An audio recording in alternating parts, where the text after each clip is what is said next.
Esse foi um programa que caiu para o outro extremo, o inclusivismo. O que é o inclusivismo? A criança com deficiência era colocada dentro de uma sala de alunos sem deficiência.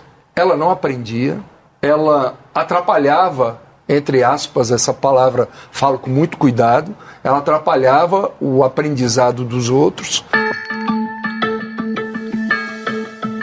Essa declaração foi dada pelo ministro da Educação, Milton Ribeiro, durante entrevista ao programa Sem Censura, da TV Brasil, na semana passada.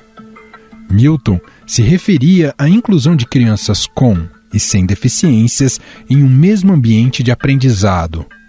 O titular do comando da pasta defendeu a criação de turmas e escolas especializadas que atendam apenas estudantes com deficiência.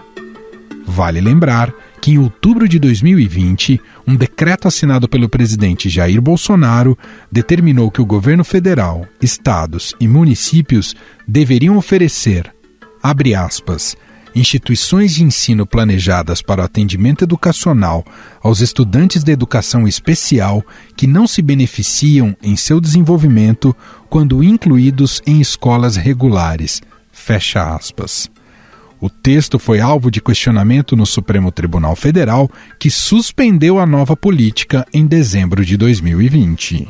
O assunto está lá para análise, porque se julgou que a nossa lei era uma lei excludente, uma lei que não olhava com carinho para os deficientes e suas famílias. Mas, ao contrário, essa lei ela foi feita, a minha secretaria e a minha secretária, professora Hilda, ela enfrentou problemas com seus filhos e eu tenho ali na minha equipe da secretaria pessoas que de fato tiveram dificuldades com seus filhos. O senador Romário, que é pai de Ive, uma menina de 16 anos que tem síndrome de Down, reagiu nas redes sociais. O ex-jogador classificou as falas de Milton Ribeiro como vindos de uma pessoa imbecil e afirmou que não era de se esperar que o ministro da Educação tivesse a postura apresentada por ele. O ministro respondeu a Romário e disse que é deselegante um dos representantes do parlamento se dirigir a um ministro com palavras ofensivas. Ribeiro afirmou ainda que a frase comentada por Romário foi tirada de contexto.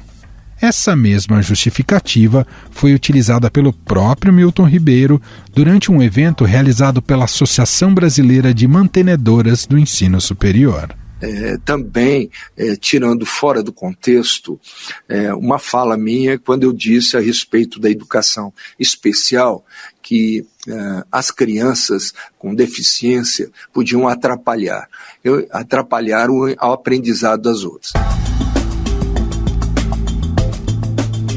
A Comissão Externa de Acompanhamento do Ministério da Educação, formada por deputados federais, concordou com as críticas de Romário ao ministro. O grupo disse em nota oficial que a fala do ministro é segregadora e vai contra as leis e as normas constitucionais brasileiras que promovem a inclusão aos estudantes com deficiência. Essa edição do podcast se debruça sobre a importância da inclusão nas escolas. Nós vamos ouvir aqui casos concretos, análise de especialistas e também experiências positivas na área de educação. Aliás, vamos começar justamente por elas. O nosso produtor Jefferson Perleberg conversou com representantes de 2 escolas que aplicam políticas inclusivas nas salas de aula e nos conta o que elas têm a dizer sobre o tema. Diga lá, Jefferson. Oi, Emanuel. Então, o ensino inclusivo é uma garantia regulamentada pela lei brasileira. Na legislação fica assegurado que tanto escolas públicas como particulares devem receber estudantes com deficiência, sem adição de cobranças ou taxas adicionais, e também sem restrição de número de vagas. Essa exigência permite que os alunos possam conviver com o diferente sem segregação, construindo uma visão de escola mais inclusiva. Para que a gente possa pensar numa escola inclusiva, nós não podemos pensar única e exclusivamente nos alunos em situação de inclusão, né? Ou nos deter a laudos. A escola, para ser inclusiva, ela tem que ser pensada para todos. Essa que você ouviu é a Juliana Conrado, diretora da Escola Municipal Chácara das Flores, do município de Santa Maria, no Rio Grande do Sul. Desde 2018, a escola dobrou o número de alunos após pensar em novas políticas inclusivas com a participação e o apoio da comunidade local. Em 2018, nós tivemos um furto gigantesco na escola, furtaram todas as nossas telas de proteção, mais de 100 metros. Naquele momento, nós percebemos que nós tínhamos que fazer alguma coisa para a comunidade pertencer àquele local. E nós começamos a fazer esse trabalho, que a comunidade entendesse, né, o quanto que essa escola tinha que ser dela. E aí a gente começou a trabalhar dessa forma, sabe, olhando para esses alunos de forma singular, professores se engajarem em trabalhar em transformar aqueles alunos em cidadãos de verdade, né? Cada um tem a sua singularidade, mas olhar para isso, sabe? Entender que a gente não pode partir do pressuposto que todo mundo tem a mesma bagagem que nós. E a questão da inclusão dos alunos com deficiência, de estar com eles, é isso, é trazer eles pro protagonismo, pro entendimento de que eles são pertencentes à escola. A gente escutava muito, né, o aluno do AE, o aluno da educação especial. Não, ele é o aluno da escola. Ele é o aluno da escola e ele tem que estar inserido em todos os âmbitos da escola. A pandemia nos mostrou muito isso, o quanto que a escola é referência para os nossos alunos. E isso é muito gratificante, né? Outro exemplo de inclusão ocorre na Escola Municipal Desembargador Amorim Lima, na cidade de São Paulo. São mais de 40 alunos de inclusão. A instituição tem um projeto político-pedagógico que prioriza a autonomia das crianças, o respeito à diversidade, onde o principal ator não é o professor, e sim os alunos. A diretora Ana Elisa Siqueira explica a mudança metodológica e os benefícios desse processo. As crianças trabalham o tempo todo em grupo e os educadores também trabalham o tempo todo em grupo. Os espaços são o mais coletivo possível. Então, como é que é o currículo da escola? Ele se dá por uma quantidade de roteiros de pesquisa que o estudante tem que fazer a cada ano do ensino fundamental. Então, ele tem um caderno com todo o currículo que ele tem que fazer aquele ano. Mas a ordem desses roteiros, cada um escolhe.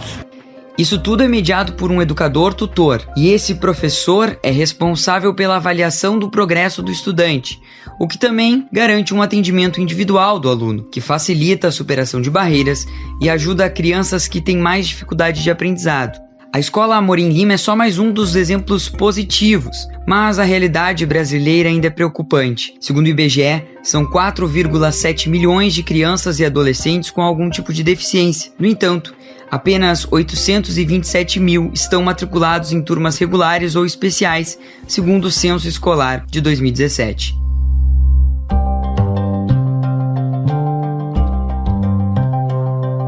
Obrigado, Jefferson.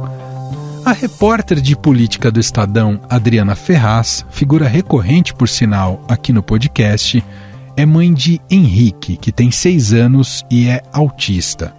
As dificuldades que ela enfrentou para achar uma escola para ele não foram poucas. E agora, com a fala do ministro Milton Ribeiro, ela teme que o retrocesso seja ainda maior nas políticas de inclusão. Nós conversamos com ela justamente para colher esse depoimento sobre os obstáculos enfrentados para proporcionar o melhor ensino para seu filho. Olá, Adriana, seja muito bem-vinda aqui ao podcast. Oi, Emanuel, é um prazer de novo estar aqui com você. Bom, recentemente, o ministro da Educação, Milton Ribeiro, em entrevista, mais uma vez, manifestou uma visão segregacionista em relação à educação e à inclusão de pessoas com deficiência. Queria primeiro te ouvir, Idri, especificamente sobre essas declarações dele, que vão além das palavras, né? Quer dizer, já tem uma visão ali preconceituosa da maneira como ele disse, mas isso também na prática, do ponto de vista de política pública, vai além de uma visão pessoal, tem sido uma visão de governo, é isso, Idri? Isso. Ele ataca diretamente a chamada inclusão escolar, que já é tão difícil de ser conseguida no Brasil. Quem é mãe, quem é parente de alguma criança com algum tipo de deficiência, seja ela neurológica ou física, sabe o quanto é difícil você conseguir acesso, matrícula até, numa escola que respeite o mínimo, que dê dignidade para essas crianças poderem aprender. O nosso ministro atual, ele quer destruir essa política, que é a chamada política de inclusão escolar. Ele chegou, inclusive, a editar uma nova regra para a educação com alunos com deficiência, que felizmente foi derrubada no Supremo Tribunal Federal. Segundo a vontade do ministro da Educação e também do presidente, já que ele já replicou esse pensamento atrasado, retrógrado, pensamento que vai contra a ciência, que vai contra tudo que se luta e que se estuda a respeito de inclusão escolar, ele queria voltar anos atrás e definir nas escolas aquelas chamadas salas dos deficientes. Vocês imaginam, você está ali num corredor de escola e veja, essa aqui é a sala da primeira série. Do lado tem essa sala da primeira série dos deficientes. É o que ele quer. Ele queria que os alunos com algum tipo de deficiência ficassem todos reunidos numa mesma sala, o que iria colocar um estigma na testa de cada um, certamente, né? E por que ele quer isso? Porque na cabeça dele, o aluno com deficiência atrapalha o aluno dito normal a estudar. É demais, né? É assim, eu não consigo nem classificar o que é isso, nem só pela minha experiência pessoal, mas por uma questão de cidadania, né? Que ministro da educação é esse? Outro dia ele falou que a universidade tem que ser para poucos. A educação também tem que ser só para quem é dito normal, do nosso ministro. Dri, entrando um pouco mais, para você dividir com a gente um pouco da sua experiência pessoal, primeiro eu queria que você falasse um pouco do Henrique, seu filho. Henrique é um menino lindo, muito esperto, de 6 anos. Ele é autista, ele não tem um grau muito bem definido. Todo mundo, quando a gente fala, né, meu filho é autista, mas qual é o grau? Porque as pessoas querem saber se é um autista leve, um autista severo, porque há muitos tipos de autistas, né? Essa é mais uma dificuldade do universo autista. Todos são muito diferentes. Se eu pudesse classificar, meu filho é um autista moderado. Ele não fala, mas ele se comunica. Mas ele tem muitas dificuldades de aprendizagem, né? Muitas, tanto com letras, como com números, como com situações normais de escola infantil, sentar numa roda, conseguir acompanhar uma história que é contada pela professora, ou fazer um desafio físico. É tudo mais difícil para ele por esse atraso no desenvolvimento que ele tem. Mas ele adora, Emanuel, estar num ambiente escolar. Isso eu posso dizer com toda certeza. Ele não precisa me falar isso com palavras. Eu sei, ele adora. A escola para ele é uma alegria. Ele estar com outras crianças faz parte do seu tratamento, faz parte do seu desenvolvimento, sabe? Tirar essa possibilidade seria impedir que ele crescesse, né? Que todos nós precisamos das diferenças, né, para evoluir. E para o Henrique é a mesma coisa. Ele precisa também ver o que o amiguinho está fazendo do lado, se ele está fazendo de uma maneira mais correta que ele, até para ele copiar, sabe? Então, a escola é muito importante no desenvolvimento de uma criança autista. A escola digna, a escola com inclusão escolar, que recebe aquele aluno nas suas especificidades e apresenta um programa de aprendizagem para ele, né? Que isso é muito importante dizer. O meu filho, ele não vai acompanhar o mesmo ritmo das outras crianças na sala de aula. E não é por isso que ele está atrapalhando os outros. De jeito nenhum. Ele só tem o ritmo dele. E esse ritmo precisa ser respeitado. Dri, e sobre, acompanhei um pouco sempre conversando com você, mas queria que você dividisse aqui com os nossos ouvintes sobre a saga para encontrar uma escola para o Henrique e uma escola que realmente respeitasse esses princípios, Dri. Quer dizer, é mais do que princípios, né? Algo que até é estabelecido em lei, né, Dri? Isso, é bom dizer. O autista, ele foi incluído como deficiente numa legislação de 2013, editada pela então presidente Dilma Rousseff. Ele tem os mesmos direitos de um cadeirante, de um deficiente visual. Ele é deficiente como todos os outros, ele só tem a particularidade dele. Porque muita gente pode achar que o autista é menos deficiente, já que a gente pode dizer assim. Me perdoe se alguém acha esse termo errado. Eu digo isso por quê? Porque não está no rosto dele. Diferentemente de uma criança que tem síndrome de Down, a gente reconhece, né, pelo rosto. O autista não. Quem olha para o meu filho, sem um olhar mais observador, acha que o meu filho é uma criança como todas as outras, que não tem uma dificuldade, que é mal educado, sabe? É o que acham do meu filho, por exemplo. Os autistas têm muita dificuldade de esperar, né? Eles ficam nervosos com essa espera, uma fila, qualquer coisa. sabe? Então, essa lei, ela veio para ajudar, tanto é que os ouvintes podem reparar, quando a gente vai hoje ao caixa do supermercado, nesses supermercados maiores, já há o símbolo do autista do lado dos outros símbolos. Então, você tem direito, por exemplo, a ir na fila especial, porque existe essa legislação que indica que há uma dificuldade para aquela pessoa, não precisa ser criança com autismo, de esperar. Então, ela tem prioridade na fila. Isso é interessante, dá para a gente ver, é só procurar ali no caixa do supermercado, ou até de lojas, já tem lojas que mostram isso. A fila preferencial tem o símbolozinho do autismo. É um quebra-cabeça colorido em formato de laço. Esse é o símbolo do autismo. Então, a lei foi muito importante. E o que mais? A lei definiu que toda escola tem que receber essas crianças. Não se pode negar a matrícula. Isso é discriminação, deve ser denunciado para o Conselho de Educação ou até para a Defensoria Pública. Mas isso, Emanuel, a gente sabe que é muito difícil leis serem cumpridas. Não é porque está na lei que todo mundo cumpre. Então, essa saga que você diz, meu filho tem 6 anos, né? Eu matriculei na escola, ele não tinha o diagnóstico de autismo ainda. Essa foi a minha sorte, entre aspas, porque eu não disse que ele era autista. E aí eu consegui a vaga numa escola que se dizia exemplo em inclusão, né? E aí, com o passar do tempo, eu fui percebendo que a escola só tinha esse discurso, era só discurso. A prática era assim, o meu filho era tratado como qualquer outro aluno, ele não tinha um olhar para ele. A lei brasileira, ela determina que a criança com deficiência, seja ela qualquer deficiência, se ela tiver um laudo, tiver uma indicação médica que ela precisa de um acompanhamento específico, a escola tem que oferecer um professor específico para ela. Vai ajudar a ir ao banheiro, vai ajudar a pegar o lápis, vai ajudar a recortar um papel, a pintar um desenho, sabe? Isso tudo é mais difícil. Segurar a caneta é mais difícil, aprender a seguir uma linha é mais difícil. Então, precisa mesmo. Se você largar a criança na sala, sem um atendimento especial, realmente ela não vai aprender, e aí realmente ela pode atrapalhar, entendeu? Esse é o caso. Aí não pode atrapalhar, porque ela não vai estar aprendendo, ela vai estar largada ali na sala.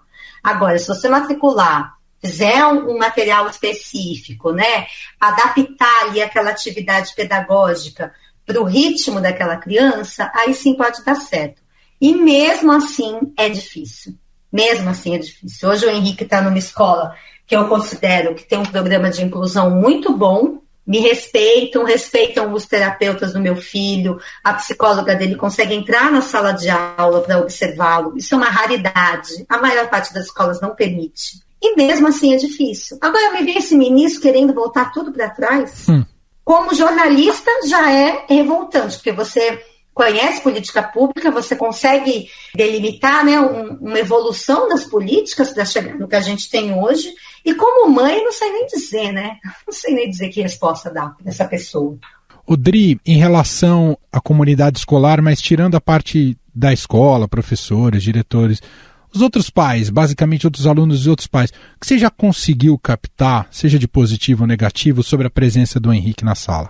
Olha, eu sempre percebi uma abertura superficial. Os outros pais tendem a dizer que é bom, até para os filhos dele, terem uma criança diferente na sala. Eu já ouvi isso algumas vezes, mas a questão não é essa. O ponto de vista não deve ser a criança que não tem dificuldade. Pelo contrário, né? E eu já percebi, nessa experiência ruim que eu tive, da primeira escola do Henrique, que as mães eram muito, muito solidárias comigo na minha luta ali por mais condições para o Henrique de aprendizagem, mas não havia um envolvimento profundo, um envolvimento tipo de cobrança mesmo. Como eu cobro, acho que os outros pais também podem cobrar. Sabe aquela coisa, se você vê uma coisa errada, você pode ir lá falar? Não precisa ser a mãe, não precisa ser o pai. Então, sei lá, se um amiguinho chega em casa e fala, olha, meu amigo Henrique hoje, ele sofreu bullying, ou ele ficou sozinho no canto, ou ele não conseguiu fazer atividade e a professora não deu atenção, isso acho que tem que ser levado à escola, não precisa ser só pelos pais. Isso é um ponto, Emanuel, muito difícil, por isso que é tudo muito difícil, qualquer afirmação, declaração que vá contra essa luta pega muito mal, sabe? Nos dá muita preocupação, porque é um processo muito complicado. Toda a comunidade escolar deveria participar para que o resultado fosse bom. A luta não deveria ser só minha, entendeu? Se eu pudesse deixar assim não é um conselho, mas um desejo, seria isso, que outros pais que não tenham filhos especiais comecem a olhar para isso também. Essa é a Adriana Ferraz. Aliás, preciso fazer esse registro aqui antes de me despedir dela, que quem trouxe essa pauta aqui para o programa foi a própria Adri. A gente abraçou, fez questão de abraçar, porque ela é fundamental, né? O jornalismo tem que não olhar só para o Brasil oficial, mas também para o Brasil real. E aqui estamos diante de um tema que conecta o Brasil oficial do real e que impacta a sociedade brasileira, e por isso que está presente nesse programa de hoje. Então te agradeço duplamente, não só pelo depoimento, mas pela ideia também. Obrigado, viu, Dri? Obrigada, beijo.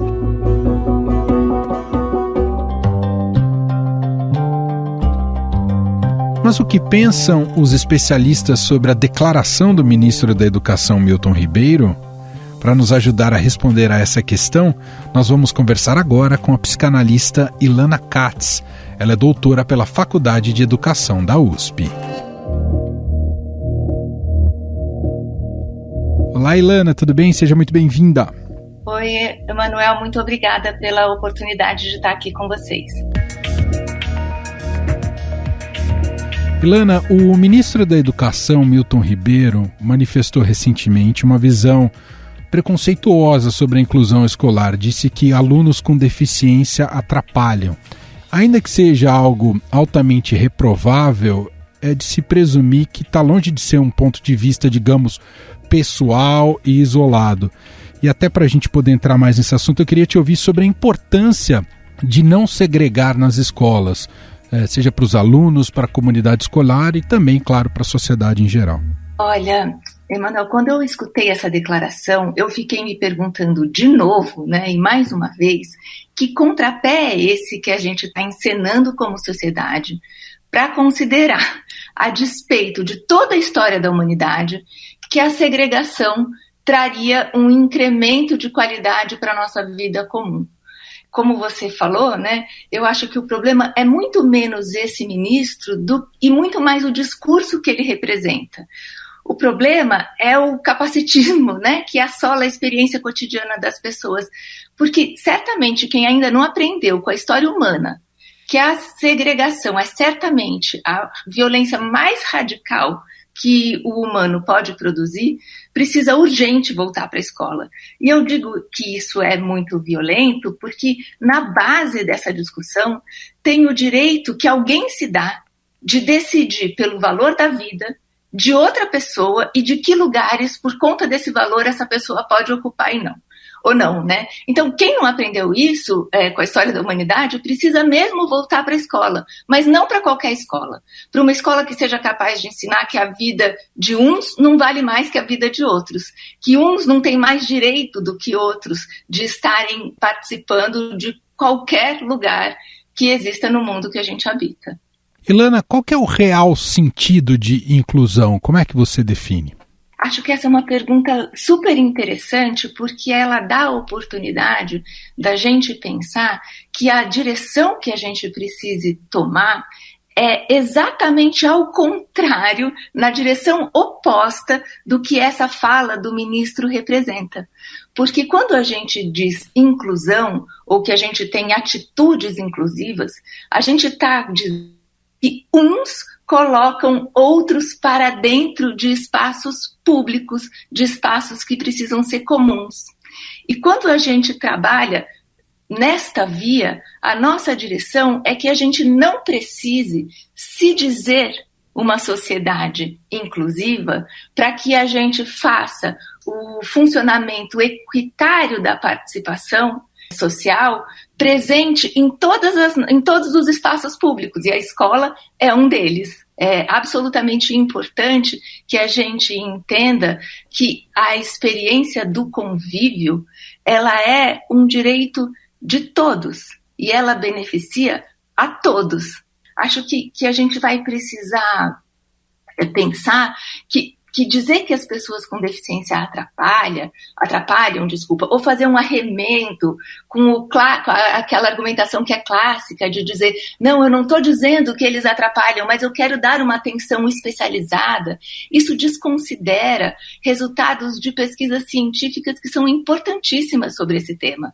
Porque as pesquisas já disseram, e acho que a experiência que a gente já tem em todos esses anos de práticas inclusivas também confirmam isso, que os alunos com deficiência que foram incluídos, eles são sujeitos mais propensos a fazer curso superior, eles têm mais condição de participar de um grupo de amigos, de ser amigo dos outros, eles têm mais propensão a conseguir um emprego e também desenvolvem melhor, isso são resultados de pesquisas, né? Habilidades de leitura e de matemática.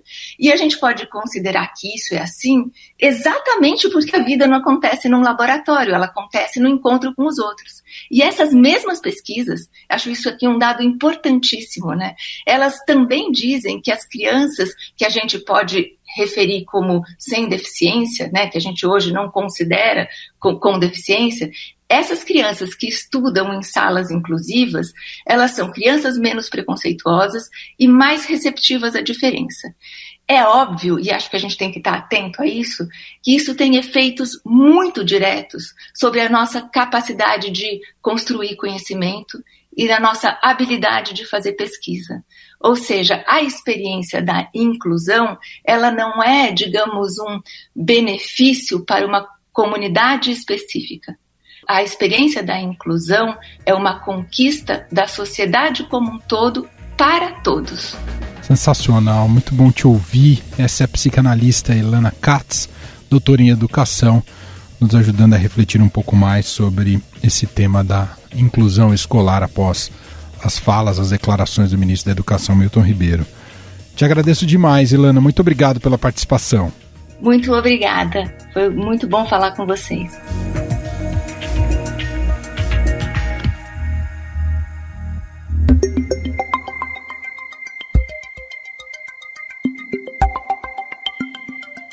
Foi nessa mesma entrevista que o ministro da Educação disse que, abre aspas, a universidade deveria ser para poucos nesse sentido de ser útil à sociedade, fecha aspas.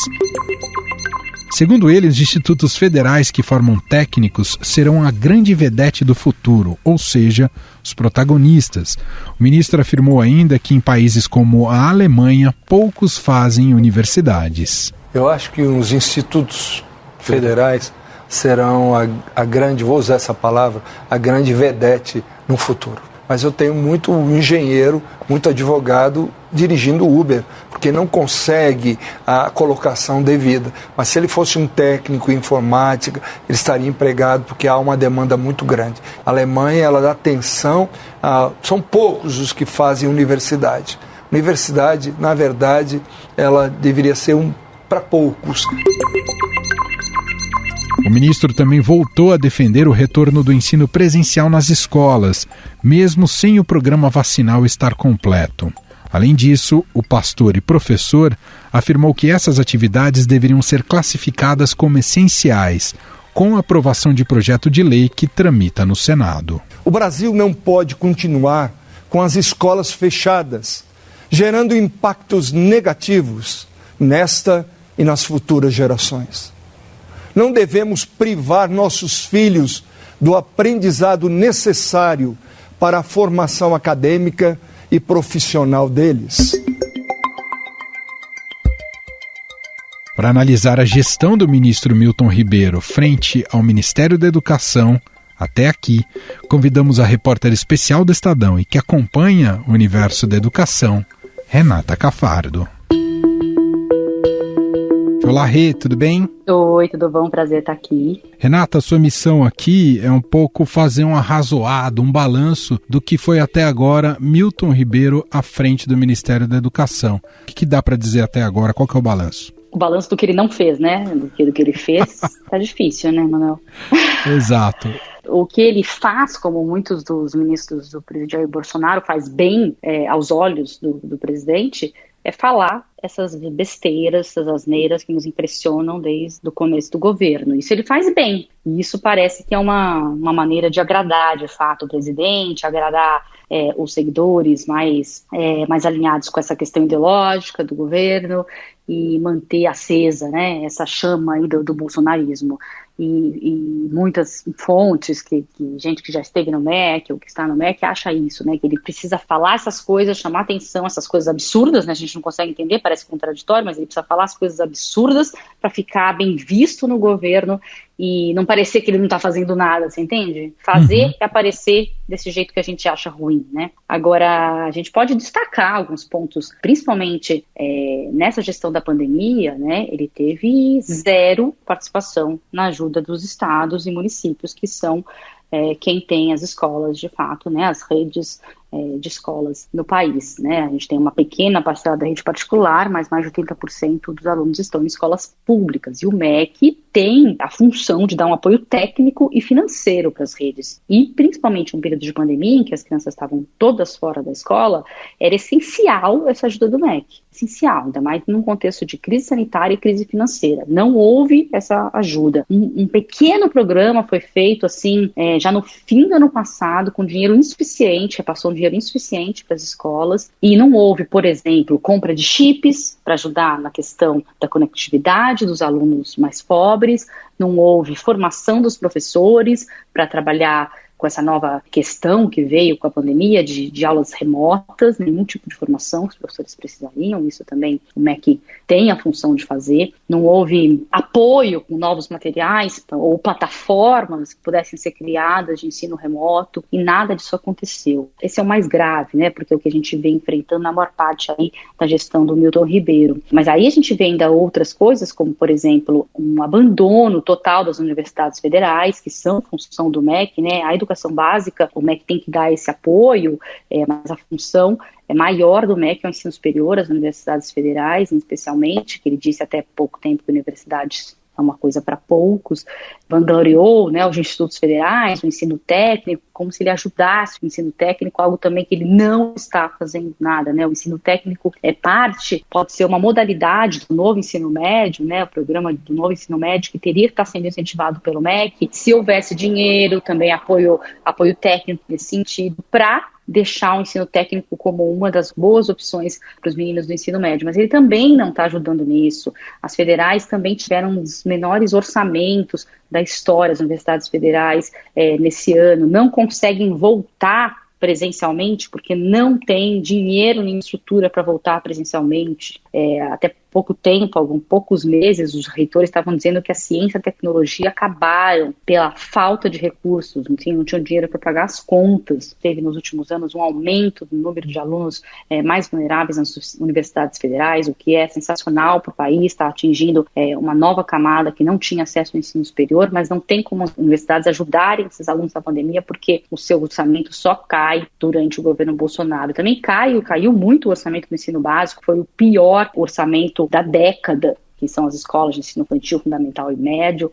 Então, segundo um relatório do Todos pela Educação, isso foi a pior orçamento do ensino básico, e faz parte das funções de um ministro da educação lutar pelo dinheiro da educação. Ali na divisão do orçamento, ele tem que ser um cara que vai lá e pede dinheiro, e diz que é importante, mostra os programas que tem, valoriza a educação para que nessa divisão e orçamentária o MEC fique com mais, mas não, o dinheiro do MEC foi transferido para outras áreas que o governo Bolsonaro acreditou ser mais importante. Pior, né, além de não ter feito nada disso, quando passou um projeto de lei no Congresso autorizando que o governo pagasse 3,5 bilhões de reais para as escolas justamente para a internet por causa da pandemia, o governo Bolsonaro vetou, esse projeto voltou para o Congresso, o Congresso derrubou o veto, o governo Bolsonaro foi ao STF, o STF prorrogou um pouquinho o prazo de pagamento, mas disse que era preciso dar esse dinheiro para as escolas, e agora no começo do mês o governo Bolsonaro ditou uma medida provisória que posterga mais ainda o prazo desse pagamento. Então, ele perdeu no Congresso, perdeu no STF e continua insistindo que não vai pagar dinheiro para que as escolas tenham melhor internet. Escolas de áreas pobres, escolas nos lugares mais vulneráveis do país. Então, é uma lista de coisas que não foram feitas. Você entende? Muito lamentável a gestão do ministro Milton Ribeiro, do pastor Milton Ribeiro na educação. Para quem achava que a saída do Weintraub significaria uma melhora no Ministério da Educação, isso não se concretizou, certo, Rê? Não se concretizou. Eu tenho fontes que acreditam que ele é mais destrutivo que o Weintraub. O Weintraub falava, mas as coisas iam sendo feitas ali de alguma forma. Não sei, também é difícil comparar, né? Claro. Duas coisas tão difíceis. Mas não melhorou em nada. Não há apoio para nenhum dos projetos que já existem e não há novos projetos surgindo. É muito triste o que a gente vê no Ministério da Educação. Eu espero que a gente tenha tempo de consertar isso em algum momento. Renata Cafardo, repórter especial do Estadão, que cobre o universo da educação, batendo esse papo aqui com a gente. Muito obrigado, viu, Rê? Obrigada a você, adoro participar aqui do Estadão Notícias. Pode chamar sempre. Estadão Notícias. Este foi o Estadão Notícias de hoje, sexta-feira, dia 20 de agosto de 2021. A apresentação foi minha, Emanuel Bonfim. Na produção, edição e roteiro, Gustavo Lopes, Jefferson Perleberg, Júlia Corá e Ana Paula Niederauer. A montagem é de Moacir Biasi e o nosso diretor de jornalismo, João Fábio Caminoto. Para mandar a sua mensagem aqui pra gente, escreva para o e-mail podcast@estadão.com. Um abraço para você, um excelente fim de semana e até mais.